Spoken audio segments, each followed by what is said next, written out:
Bismillahirrahmanirrahim. Uhayyikum tahiyyatan mubarakatan wa salaman 'indillah wa huwa rabbul 'arsyil 'azim. Assalamualaikum warahmatullahi wabarakatuh.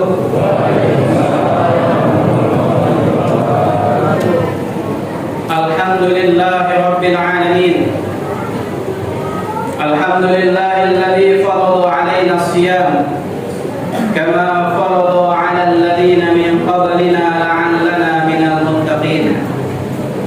Ashhadu an la ilaha illallah wa ashhadu anna Muhammadan 'abduhu wa rasuluh alladzi la nabiyya wa la rasul ba'da.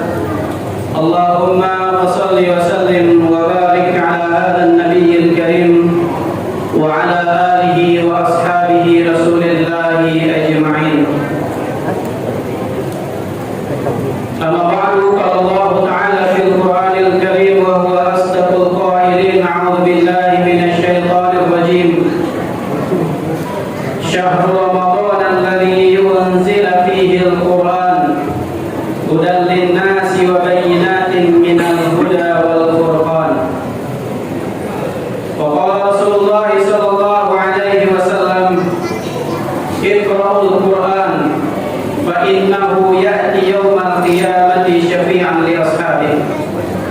Sadaqallahul 'azim wa balagha rasuluhul habibul karim wa nahnu 'ala dzalika minasy syahidin wasyakirin walhamdulillahi rabbil alamin. Segenap pengurus DKM Al-Mu'minin yang dimuliakan Allah Subhanahu wa taala dan seluruh jemaah, bapak-bapak dan ibu-ibu yang hadir di malam hari ini, semoga Allah Subhanahu wa taala selalu memberikan kesehatan kepada kita, memberikan keberkahan, umur yang panjang, badan yang sehat, dan selalu diberikan keistiqomahan beribadah kepada Allah Subhanahu wa taala. Puja dan puji syukur kita panjatkan kehadirat Allah Subhanahu wa taala dengan mengucapkan alhamdulillahi rabbil alamin.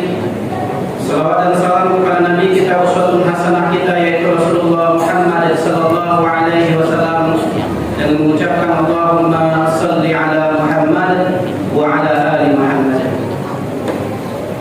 Jamaah salat Isya, salat tarawih dan witir ya rahmani wa yarhamukumullah. Pada malam hari ini kita sudah memasuki malam yang ke-17.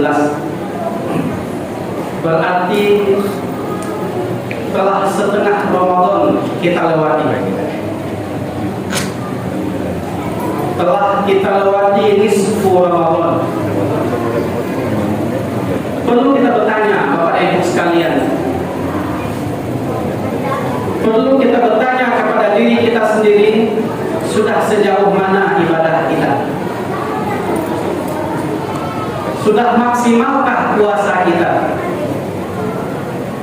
Sudah maksimalkah tilawah kita? Sudah maksimalkah qiyamul lail kita? Sudah maksimalkah sedekah kita? Sudah maksimalkah kebaikan-kebaikan yang kita lakukan, ibadah-ibadah yang kita lakukan di bulan Ramadan ini? Kalau seandainya sudah maksimal, pertahankan, bahkan tingkatkan. Tapi kalau ibadah kita masih gitu-gitu aja, ibadah kita masih sama seperti di luar bulan Ramadan, masih ada waktu sekitar 13 hari lagi. Masih ada kesempatan sekitar 13 hari lagi untuk kita tingkatkan ibadah kita kepada Allah Subhanahu wa taala. Ramadan adalah anugerah terindah dari Allah yang Allah berikan kepada umat Nabi Muhammad sallallahu alaihi wasallam. Untuk apa? Untuk kita meningkatkan ibadah kita, meningkatkan qiyamul lail kita, meningkatkan tilawah kita, meningkatkan salat jamaah kita, meningkatkan sedekah kita, meningkatkan taklim kita, meningkatkan belajar agama kita.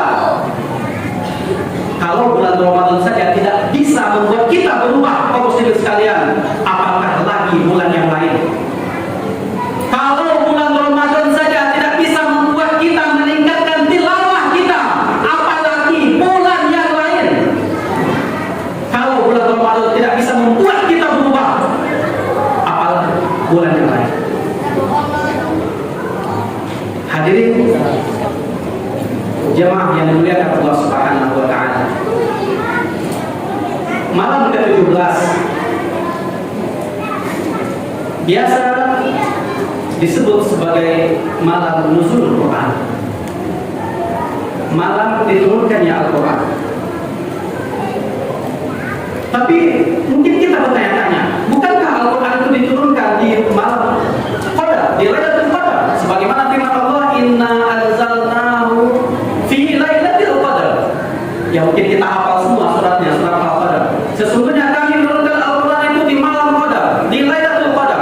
Tapi kenapa kemudian banyak orang berpendapat bahwasanya Al-Quran diturunkan nuzulul Quran itu pada 17 Ramadan. Sedangkan di sisi lain, Lailatul Qadar kita disuruh mencarinya di malam-malam terakhir, di 10 malam terakhir. Di malam-malam ganjil, di 10 malam terakhir. Tentu kita bertanya-tanya, seperti kontradiksi di sini. Pada satu sisi mengatakan Al-Quran diturunkan di malam Qadar, Lailatul Qadar. Tapi di sisi lain ada mengatakan nuzulul Quran itu di 17 malam bulan Ramadan. Kaum muslimin sekalian, menurut pendapat beberapa ahli tafsir dan ahli sejarah yang meneliti tentang sejarah Al-Quran, yang dimaksud di sini nuzulul Quran pada malam 17 Ramadan adalah turunnya Al-Quran pertama kali kepada Nabi Muhammad SAW ketika Nabi Muhammad sedang tahajud, sedang beribadah, sedang menyendiri di Gua Hira. Dan itulah kemudian peristiwa yang dikenal turun pertama kalinya wahyu, yaitu surat Al-Alaq,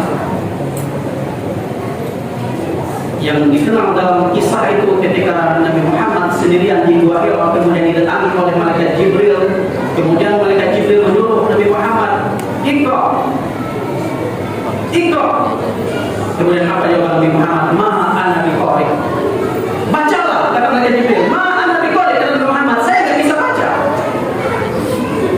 Iqra, bacalah. Ma ana biqari, kata Nabi Muhammad, saya enggak bisa baca. Kemudian malaikat Jibril melanjutkan, Iqra bismi rabbikal ladzi khalaq, seterusnya sampai 5 ayat.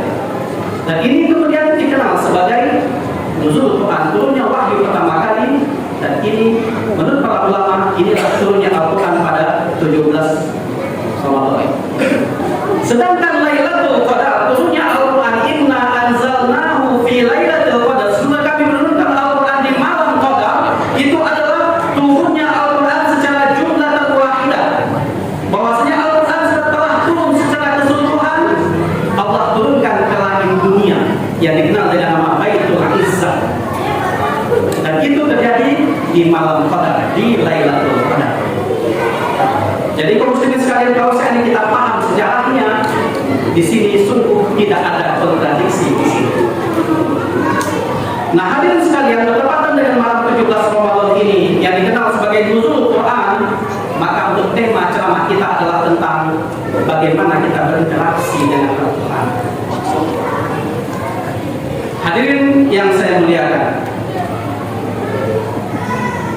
Al-Quran adalah mukjizat terbesar Rasulullah. Kalau kita baca sejarah kehidupan Rasulullah, banyak mukjizat-mukjizat yang Allah berikan kepada Nabi Muhammad. Tapi di antara mukjizat itu yang paling besar, yang paling istimewa adalah Al-Quranul Karim. Al-Quran adalah mukjizat yang terbesar yang Allah berikan kepada Nabi Muhammad SAW. Secara bahasa, kaum muslimin sekalian, secara bahasa Arab, mukjizat itu dari a'jaza yu'jizu, mukjiz. Apa artinya mukjiz? Yang melemahkan. Artinya apa? Mukjizat para nabi itu Allah berikan untuk melemahkan musuh-musuhnya, untuk menunjukkan kekuatan para nabi itu. Makanya kalau kita perhatikan, kita baca sejarah para nabi, para nabi-nabi, makanya banyak para nabi itu yang mukjizatnya itu berkaitan dengan apa yang terjadi pada zamannya. Mukjizat Nabi Musa contohnya, bagaimana tongkatnya bisa berubah menjadi ular. Kenapa Allah memberikan mukjizat kepada Nabi Musa, tongkatnya bisa berubah menjadi ular? Karena pada zaman Nabi Musa umatnya banyak tukang sihir. Bahkan dikisahkan di Al-Quran bahwa Fir'aun itu memiliki banyak tukang sihir dan mereka bisa merubah tongkatnya berubah menjadi ular. Dan Nabi Musa pun Allah berikan mukjizatnya, tongkatnya berubah menjadi ular, bahkan ularnya itu memakan ular-ular dari penyihir Fir'aun itu. Nabi Isa alaihissalam Allah berikan mukjizat bisa menghidupkan orang mati, bisa menyembuhkan penyakit. Ternyata menurut para sejarawan ternyata umat Nabi Isa itu banyak yang bisa melakukan seperti itu. Makanya Nabi Isa Allah berikan mukjizat seperti itu. Dan Nabi Muhammad SAW Allah berikan mukjizat yang terbesar, yaitu Al-Quran, yang merupakan kata-katanya sangat indah, luar biasa. Bagi orang yang paham bahasa Arab akan tahu betapa indahnya bahasa Al-Quran, betapa tingginya bahasa Al-Quran. Kenapa Allah berikan mukjizat Al-Quran kepada Nabi Muhammad? Karena umat Nabi Muhammad pada masa itu, zaman jahiliyah itu, orang-orang pada masa itu sangat suka sekali dengan syikir-syikir, dengan kata-kata yang indah. Bahkan ada satu pasar yang terkenal di Makkah pada waktu itu, dinamakan dengan Pasar Ukaz. Pasar ini tempat berkumpulnya para penyair-penyair yang hebat. Dan Al-Quran kemudian Allah turunkan dengan keindahan kata-katanya, bisa menundukkan para penyair-penyair itu, bisa mengalahkan kata-kata indah dari penyair itu. Dan hebatnya Al-Quran Allah turunkan kepada seseorang yang tidak bisa baca dan tidak bisa tulis. Nabi Muhammad SAW dikenal sebagai An-Nabiyul Ummi, Nabi yang ummi. Ummiyun dalam bahasa Arab, kalau ummi itu ibuku, ianya sukun, ummi. Ummun itu ibu, ummi ibuku. Tapi kalau ummiyun ada tasydidnya, ummiyun bermakna la yastati'ul qira'ah wal kitabah. Ummiyun adalah orang yang tidak bisa baca tulis, tidak bisa baca dan tidak bisa tulis. Boleh kita bilang sekarang disebut sebagai orang yang buta huruf. Nah, Al-Quran diturunkan kepada Nabi Muhammad yang ummi, yang tidak bisa baca, tidak bisa tulis. Artinya ini juga menunjukkan bahwasanya Al-Quran itu benar-benar dari Allah Subhanahu wa taala, dan Al-Quran bukanlah karangan Nabi Muhammad SAW. Bagaimana seseorang yang tidak bisa baca, tidak bisa tulis, bisa mengarang kata-kata yang indah ini? Wa ma yantiqu 'anil hawa in huwa illa wahyu yuha. Ini menunjukkan bahwasanya Al-Quran bukanlah karangan Nabi Muhammad sebagaimana yang dituduhkan oleh para orientalis barat itu. Bagaimana seseorang yang tidak bisa baca, tidak bisa tulis, bisa menulis sesuatu yang indah seperti Al-Quran. Ini membuktikan bahwasanya Al-Quran benar-benar dari Allah Subhanahu wa taala. Hadirin jemaah salat Isya, salat tarawih dan witir yang saya muliakan.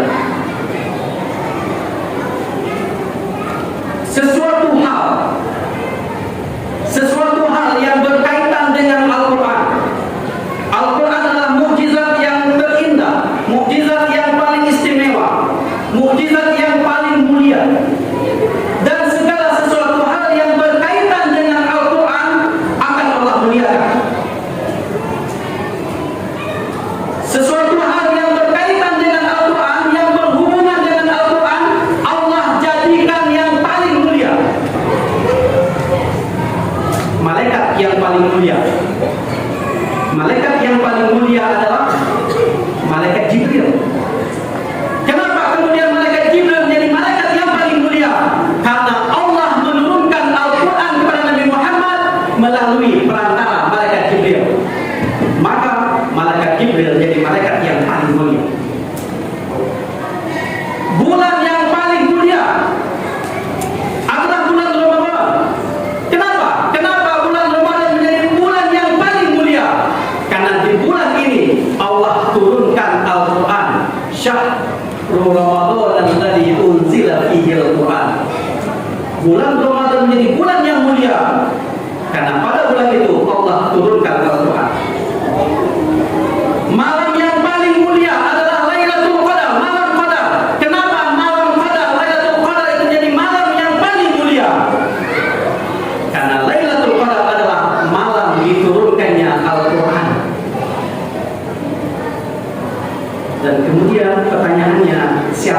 manusia yang paling mulia. Manusia kemudian yang paling mulia adalah manusia yang berhubungan dengan Al-Quran, manusia yang selalu berinteraksi dengan Al-Quran, yang selalu membaca Al-Quran, selalu mentadabburi Al-Quran, mempelajari Al-Quran, maka dia akan menjadi manusia yang paling mulia. Khairukum man ta'allama Al-Qur'ana wa 'allama. Sebaik-baik kalian adalah orang yang mempelajari Al-Quran kemudian mengajarkannya kepada orang lain. Kalau seandainya kita bisa menjaga hubungan kita dengan Al-Quran, kita mempelajari Al-Quran, kemudian kita ajarkan kepada orang lain, maka kita akan menjadi manusia yang terbaik, menjadi manusia yang mulia, kaum muslimin sekalian. Dan Al-Quran ini, bapak-bapak dan ibu-ibu yang saya muliakan, dan Al-Quran ini, ketika kita membacanya di atas dunia, ketika kita membacanya di atas dunia ini, nanti Al-Quran akan datang sebagai penolong kita. Al-Quran akan datang sebagai penolong kita ketika nanti kita sudah berada di dalam alam akhirat kita, yang mana pada saat itu tidak ada satu orang pun yang bisa menolong kita.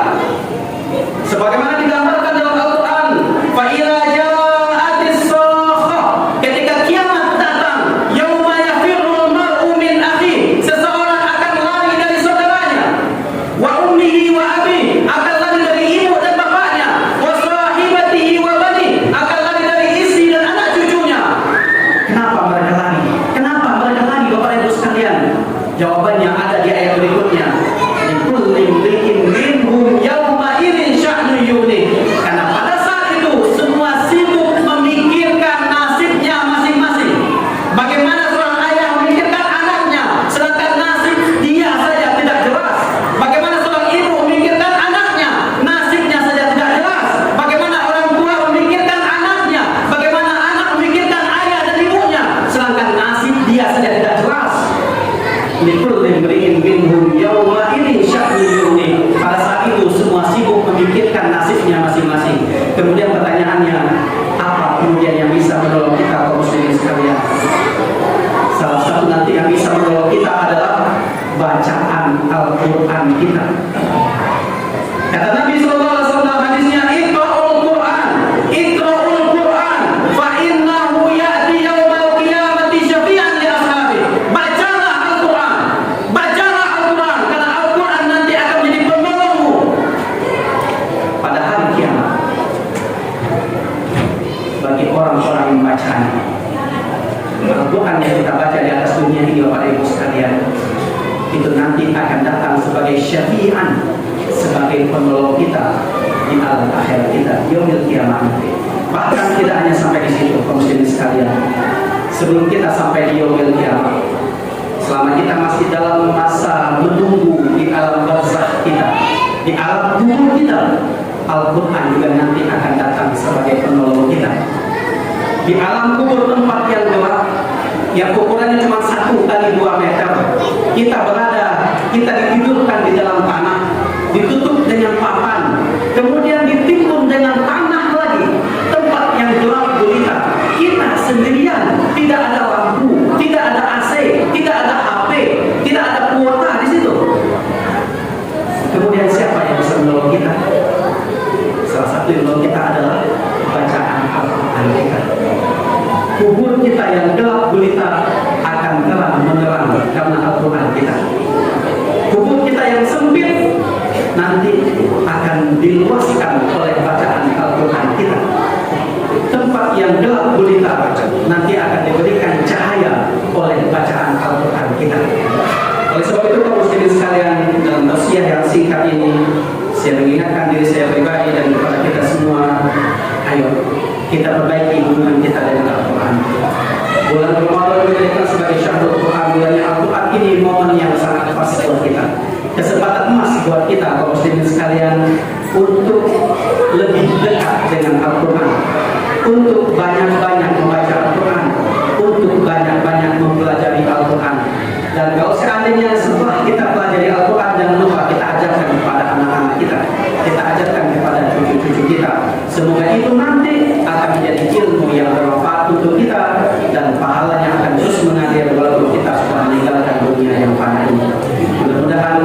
Tausiah yang singkat ini bermanfaat khususnya bagi diri saya pribadi dan umumnya bagi kita semua, dan semoga Allah Subhanahu wa taala selalu memberikan taufik dan hidayahnya kepada kita, memberikan kekuatan kepada kita untuk kita bisa terus berinteraksi dengan Al-Qur'an, kita terus bisa membaca Al-Qur'an, bahkan kalau bisa kita khotamkan Al-Qur'an di bulan Ramadan ini.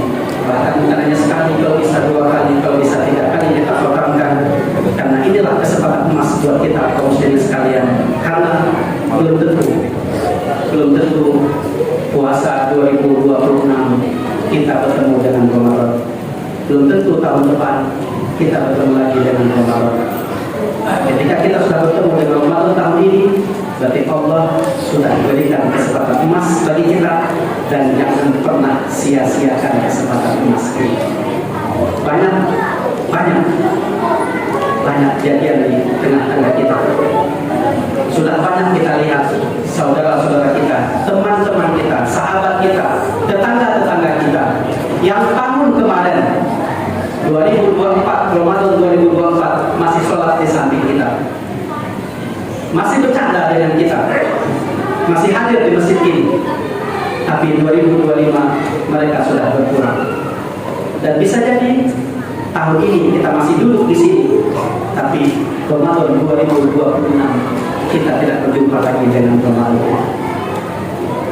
Kesempatan emas buat kita ini jangan kita sia-siakan, dan mudah-mudahan Ramadan tahun ini menjadi Ramadan yang terbaik dalam hidup dan kehidupan kita, dan semoga Allah menerima semua amal ibadah kita, dan Allah kemudian menjadikan kita orang-orang yang bertakwa ketika Ramadan sudah selesai nanti.